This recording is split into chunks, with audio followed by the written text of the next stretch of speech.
Hey, it's John Myers here from the Kicker Tech Force, and I'm with Ken Bundy, also with the Kicker Tech Force. He's got a really cool project he started with this F-150, and I think you guys need to know all about it. It's going to be a lot of fun. So, Ken, what are we doing to this truck? Well, we're going to put an amp and sub in it. So you can see two 10-inch Comp RT subwoofers along with a CXA 800.1 monoblock amplifier. Sounds like a pretty common upgrade. What do you need to know before you get to this point? Obviously, you got a few things to think about, before you select the equipment, and how did you select the equipment for this install? So first and foremost, how much bass do you want? You're thinking 110 will probably do it, 212, 215. So once you kind of narrow that down, should be pretty quick for anybody listening to this. You want a little bass or a lot of bass.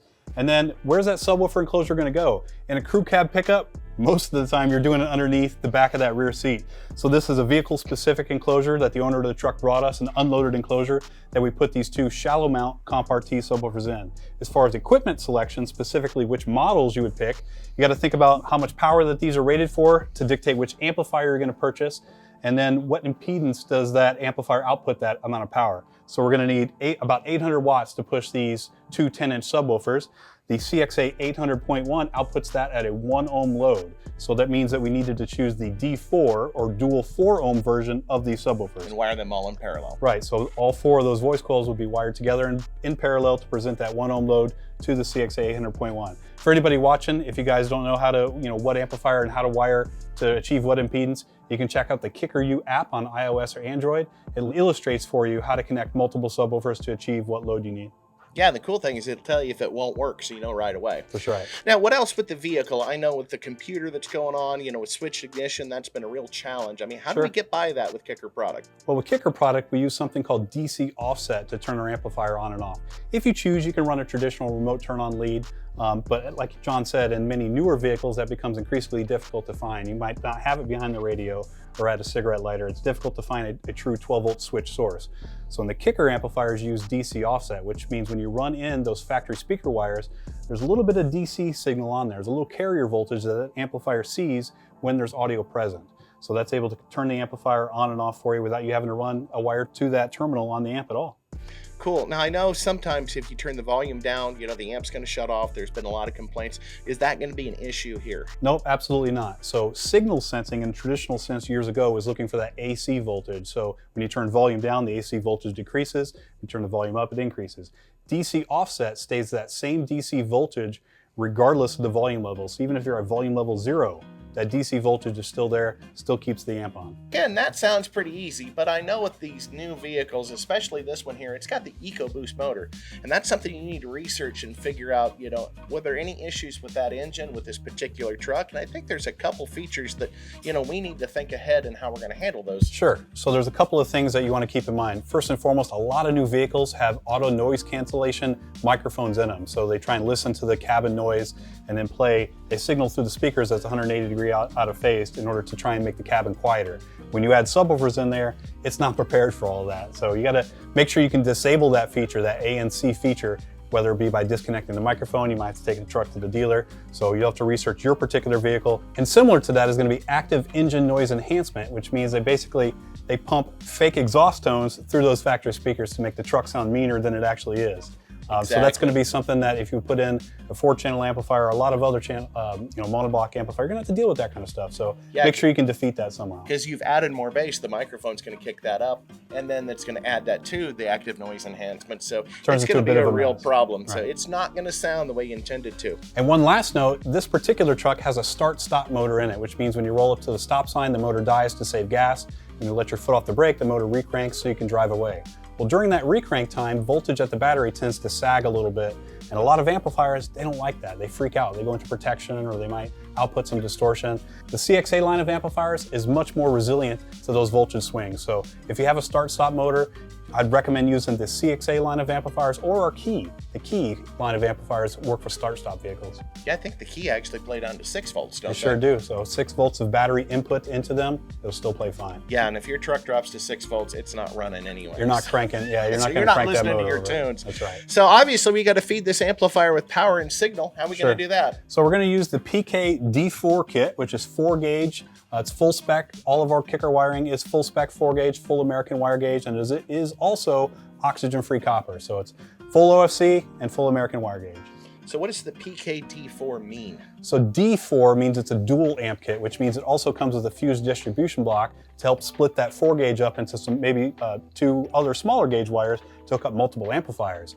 So right now we're only installing the subwoofers, but it's got factory head unit, factory speakers in there. John, you and I both know in a week this owner of this truck's going to want, hey, I can't keep up with my mids and highs. We need a 4-channel amplifier, some new speakers, and of course I don't want to have to run another power wire or anything like that. I can just tap into that dual fuse block and then wire in a small 4-channel to go along with it. Or any other accessories for that matter. So that's true. You know, the nice thing is you don't have to pull out an entire power kit that you just bought a couple weeks ago and throw it in the trash and put a new one in. Exactly. This is going to save a lot of work. So a little bit of preparation and thought is going to save you a lot of time. Exactly. So I guess, you know, we're pretty much down to the point that, you know, we got to get signal into that amplifier. Sure. So obviously this is a newer vehicle. I mean, I've been installing forever since, you know, dirt was on the drawing board. So there's a lot of things that have changed, you know, that you've got to know behind the scenes before you get to this point. So what do you need to research? What type of information do you need to know, and what do you think we're going to have to do to this truck to make it work with this gear? Well, we're using factory head unit in this one, so we're going to be tapping into the factory head unit with this amplifier. So where to get signal? For signal, that's something you're going to want to research usually on your favorite online resource to find what factory speaker wires are there. You're also going to want to test those speaker wires to ensure that there's actually bass present on those wires. So if you tapped into a factory tweeter wire or even a factory mid-range wire, there's not going to be bass there for the amplifier to amplify. In order to test those wires, you're going to want to use a tool called an RTA, or a real-time analyzer. It sounds very expensive and complicated. It's not. We have a walkthrough on kicker.com. If you go under the tech docs section, what's the name of that article? I think it's how to build an RTA and test signal. How to build an RTA. So you can use like an iPad or an iPhone, even an Android device. You can use a couple of bucks worth of cables and you can wire into those factory speaker wires, and it'll give you a visual representation of what frequencies are present. So you can see. Kind of a picture of the sound, right? That's exactly what it is. It's a picture of the sound. You can see what the relationship of how much bass there is to how much mid-range, etc. So you know if you're tapping into wires that will work for the subwoofer before you go through all the work and then get lackluster results. But physically, how we're going to connect in this particular truck, we're going to use this tool right here, and this is the KISL, the K-I-S-L. It just has speaker wires on one end to an RCA adapter on the other. So all of our CXA line can run speaker level input directly into the RCA plugs. In fact, up to 400 watts per channel. So even if you have a factory amplified system, you can run those factory speaker wires directly into the RCA ports on the CXA. You do not need to use a lineup converter anytime you're using a Kicker CXA amplifier. 400 watts, are you sure? Yes, sir. 400 that sounds watts. Pretty amazing. It is 40 volts or 400 watts. So we're going to tap into the factory speaker wires. We're going to run that speaker wire back to the amplifier wired into this side, and then RCAs will plug right into this amplifier. That's it. So that sounds pretty simple. Power, ground, obviously. Yep. Signal, that's all we need to run to that amplifier. Yes, sir. We could mount it horizontal or vertical. We got these cool little brackets just to make sure it fits just about anywhere. So the entire Kicker CXA line of amplifiers comes with regular feet that you would use to like mount it on the back of the box or the back of the seat that you see attached currently. But we also include these feet right here, and those are vertical mounting feet. So if you want to remove these feet and have the amplifier actually mounted to the floor, standing up just like it is here on this table, which is actually perfect for pickup trucks. Rather than mounting it to the back wall of the pickup and having screws stick out of the back of the bed. Yeah, that's bad. Yeah, you can mount it to the floor and have the screws stick to the floor instead. Yeah, usually that area at the base of the cab is sealed anyway, so you don't have to worry about it rusting through over time. So I think we're ready to go ahead and start putting this thing in. I'm going to step out of the way, Ken, and let you do your magic, and I might interrupt you from time to time just to see what's going on. So let's have some fun. So before you actually get started, you need to give consideration about where you're going to mount your amplifier. Before you run any wires, before you plan out any wire installation, where is the amplifier going to be mounted? Is it going to be underneath the front seat, underneath the rear seat, in the trunk, mounted to the back seat, depending on your particular vehicle? For this particular install, both the front seats are power, so there's actually not a lot of real estate for us to house an amplifier underneath the front seat. And of course, underneath the crew cab seat is going to be the subwoofer enclosure. But behind the rear seat is completely wide open. That's where we're going to mount the amplifier.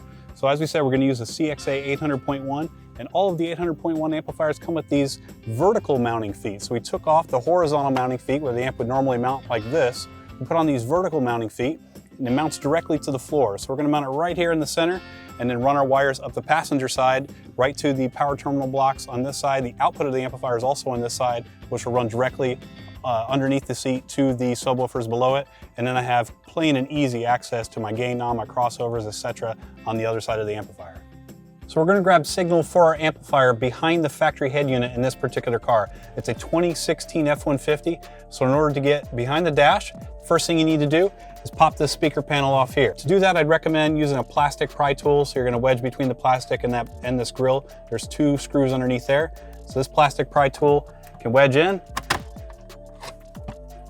and work your way around it. Do not just pop out one particular side and then just grip it and rip it. So wherever you think the plastic grip is holding, get your tool underneath directly there.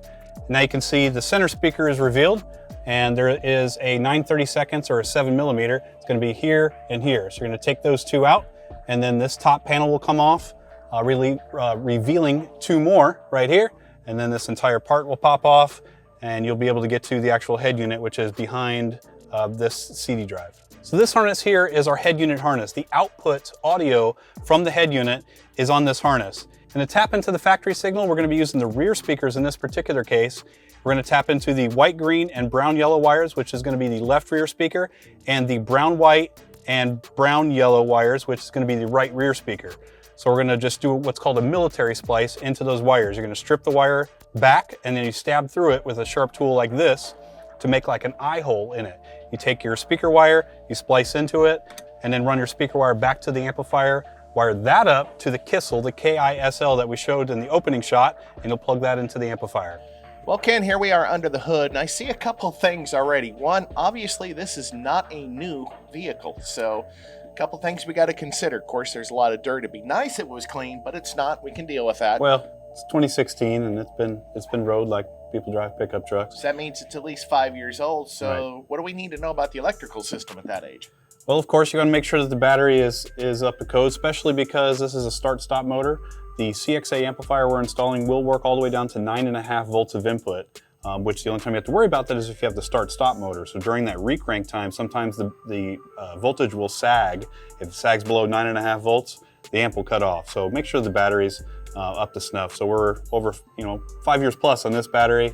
We'll see how it works. Could be about time, and the CXA are actually better since they're down to 9.5, or a lot of amplifiers don't even play below 10.5. Right. I also noticed some extra wiring that someone seems to have added. Is that going to cause us a problem? Yeah, there is some third-party aftermarket wiring that's already done here. We'll go over and make sure I don't see anything that's going to catch anything on fire, but other than that, we'll stay away from it. Well, you've already got the power wire run. I know that a lot of these vehicles give you a little grommet in the firewall to run the wire through.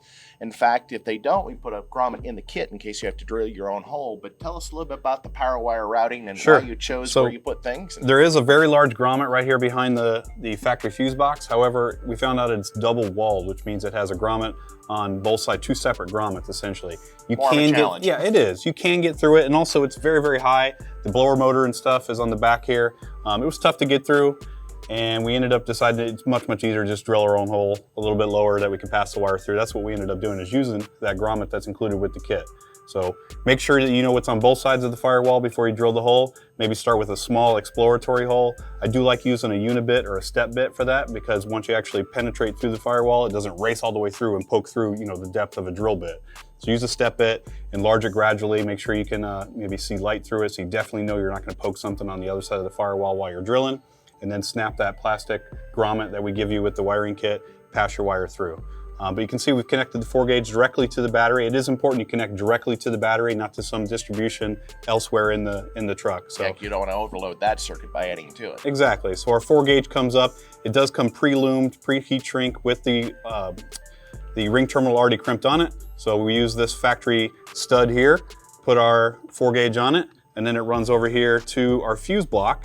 And our fuse block that's included with the kit, this must be installed within 18 inches of the battery to make sure that you protect that wire. There's actually a spot on our power wire marked install fuse holder here. Imagine that. Nice, right in Yeah, between the heat exactly. shrink. That's right. So you're going to go ahead and you're going to cut it where it says install fuse holder here.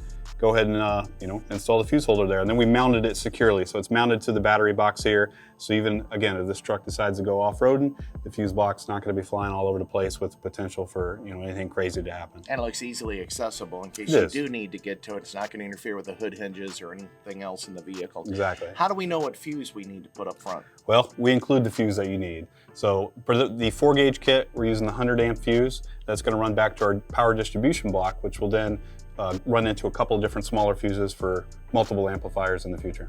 Fantastic. Now, since we're putting an 800 watt watt amp in here, this is probably going to be, more than adequate power. If we're putting a bigger amplifier, multiple amps in that were really large power, what do we need to think about under the hood as far as electrical system? Sure, if you're going to go too much bigger than maybe 1,000 watts, you need to really take a close look at your vehicle's electrical system. So we're talking alternator. Besides just how old the battery is. Yeah, for sure. So age of the battery, but alternator as well, maybe even multiple batteries. So if you can get a high output alternator that outputs maybe 160, 250 amps at idle, you're going to be way better off than what the factory can give you. And then additionally, maybe multiple batteries. So if you can store a couple of them in the back to maintain that voltage, 12.5 volts minimum, when the alternator runs out of juice. Yeah, I remember back in the old days, they used to put really big alternators in vehicles. Anymore, they just put them in big enough to run what's in there, because obviously it costs more money to put a bigger alternator in. For sure.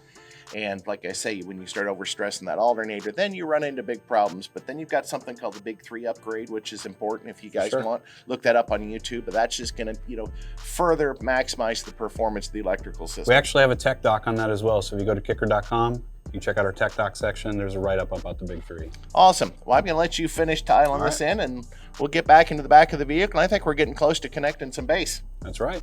So we're going to go over some of the wiring at the amplifier here in the rear of the truck. We have our power wire, main power wire, the 4-gauge ran from the battery up the passenger side of the vehicle. It's going to come here into this distribution block that we've mounted in front of the amplifier. Nothing's mounted as of yet, but what we've done is we made just an ABS plate that'll tuck beneath this amplifier here. If you didn't have ABS or you didn't want to go through that, this actually has mounting locations. You could mount directly to the floor. But the 4-gauge will come into the distribution block and then split into 2 smaller wires, 8-gauge wires. Now the PKD4 kit that we were using includes some 8-gauge power wires. So that 8-gauge power wire will run out from here into this amplifier. And if we choose to add a second amplifier in the future, you'll have that other location for an 8-gauge wire, or even 4-gauge, as long as it doesn't exceed the total amperage of the 4-gauge, the 100 amp fuse up under the hood.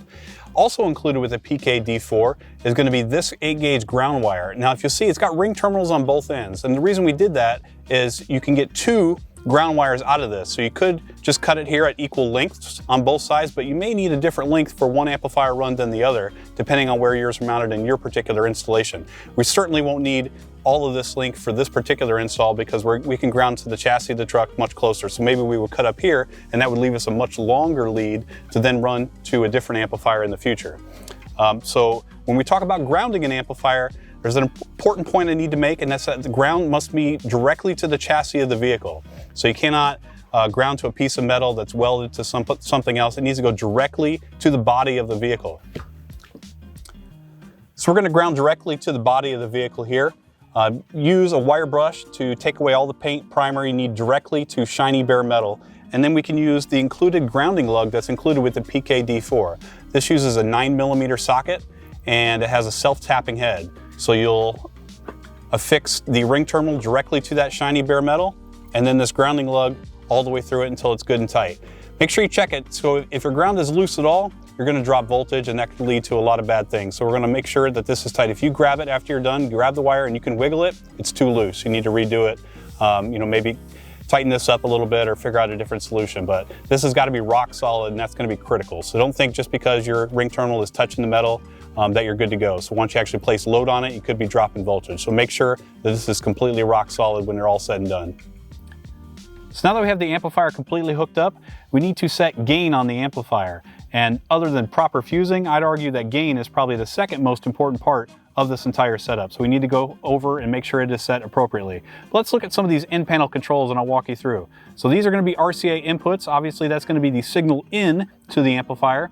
This is a pair of RCA outputs, and that would be used to daisy chain multiple amplifiers together so you don't have to run RCAs for every single amp. Maybe if you had 2 subwoofer amplifiers, even if you had a 4-channel amplifier, these are full range outputs. So whatever you have in, you're going to get out of those RCA outputs. So that's a note there. The input level switch. So there's 2 positions, both low and high. The low position is the button out, and that is going to be for low-level RCA input. So 2-volt, 4-volt RCAs from an aftermarket head unit, you want to have that button in the position out. We have speaker level inputs or high level inputs into this amplifier using the KISL, the K-I-S-L. So we need that button in the inward position, which allows the amplifier to accept up to 40 volts or 400 watts of input. So even if you want to run the outputs of a factory amplifier directly into the CXA amplifier, go for it. Just make sure that button's in the in position. Then next is going to be the gain knob, and that's going to be what we're going to talk about in detail here in a second. and then the crossover control. So crossover control is going to be the low pass filter, which allows just the bass to pass. So it filters out mid-range and treble from your subwoofers. Roughly 80 hertz is where I like to set it. However, I usually recommend that you listen to it. So turn it maybe halfway. If there's too much mid-bass coming out of it, turn it down a little bit more. If there's not enough sub-bass coming out of it, go ahead and turn it up a little bit more. So it's going to be personal taste. But for setting gain, you want to make sure that it's completely wide open. And then the bass boost knob. A bass boost is a highly debated topic. We like to say that it's like salt and pepper, so use it lightly. If you add too much salt and pepper to your meal, you're going to ruin it. So if you like a little bit more bump at around 45 hertz, you can turn the bass boost up. But anytime you use bass boost, you need to make sure that you compensate by turning gain down so you don't output more distortion.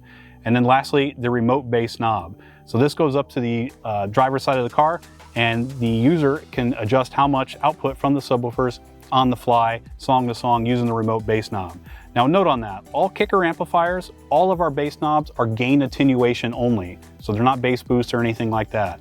Make sure that the bass knob is all the way up before you set gain, and that way the bass knob at the max position just equals whatever the gain position is at the amplifier.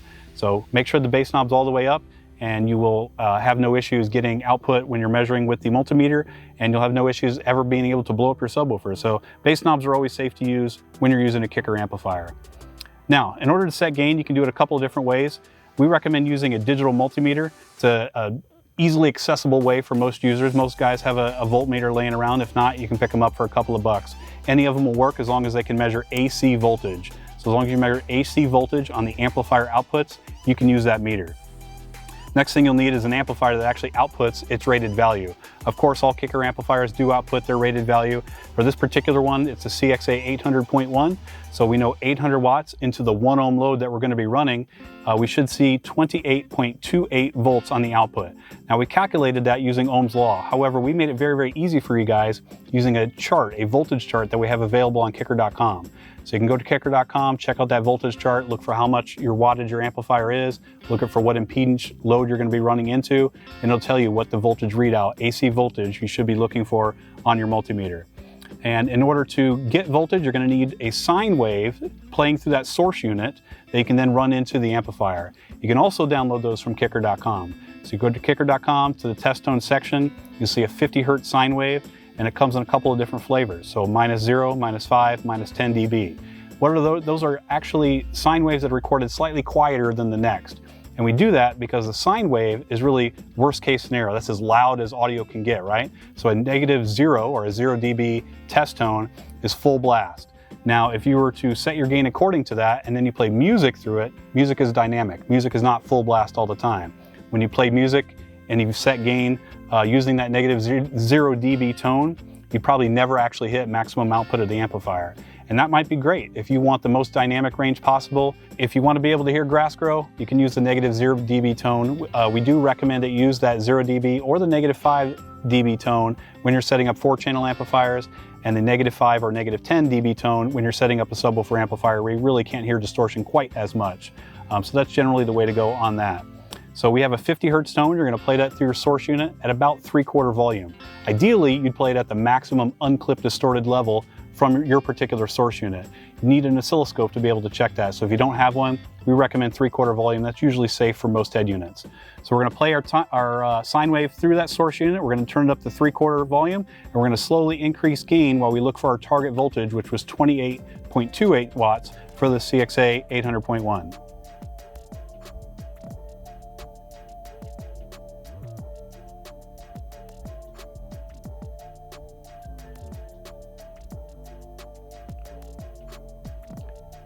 So there we go. We're at 28.5 volts, which is about 805 watts. And we know that that kicker amplifier is underrated, and it probably does 820 or so. I didn't actually look at the burst sheet on it. So 28.8 volts is perfectly safe. Using Ohm's law, that's about 805 watts into a 1 ohm load. I could turn gain more and you'd see more voltage out, but that does not mean that it's clean. And that's something you need to trust. Trust Ohm's law. Trust that it's telling you the correct thing. But there's something else I wanted to show you guys real quick, and that's going to be the bass boost. Let's say we were to increase bass boost from here. And look what that's doing to the meter. As I increase bass boost, heck, I'm at maybe half bass boost now. We're at 32.9 volts. Now you may think, great, that's more power, right? Well, it is, but it's probably clipped. It's dirty power out to those subwoofers, and that's when you're going to cause damage to the speakers. So you need an oscilloscope to be able to see if that sine wave were still unclipped out, but you can't do that with an inexpensive multimeter. It's perfectly fine. Just go ahead, and I'd recommend leaving bass boost either completely off, or if you got to use it, go ahead and set bass boost where it had 32 volts and then dial gain down until you're back to 28.28 or whatever your target voltage is. So now that you've set gain appropriately, we're going to come in and we're going to turn our crossover to our listening value. I'm going to start there and we are going to see how that works. I'm going to listen to it a little bit, see if I like it, and if not, I can come back and adjust accordingly. Well, Ken, I was sitting at my desk and I heard a tremendous amount of thundering going on. I think this simple upgrades can be enough bass for anybody. What do you think the customer's going to think? I think they're going to be elated. She rocks. Think we're going to need to do anything else to this? Well, I'm sure the customer's going to want a 4-channel amp before too long to make sure that those speakers are just as loud. They always do. That's exactly why we planned ahead and used that fused distribution block that came in the PK D4 kit. So it'll be easy to hook up a 4-channel amp in the future. Great planning. Well, I can't wait to see the eyes on the customer's face light up when he listens to this thing, and we'll look forward to seeing him back again soon for an upgrade. Sounds good.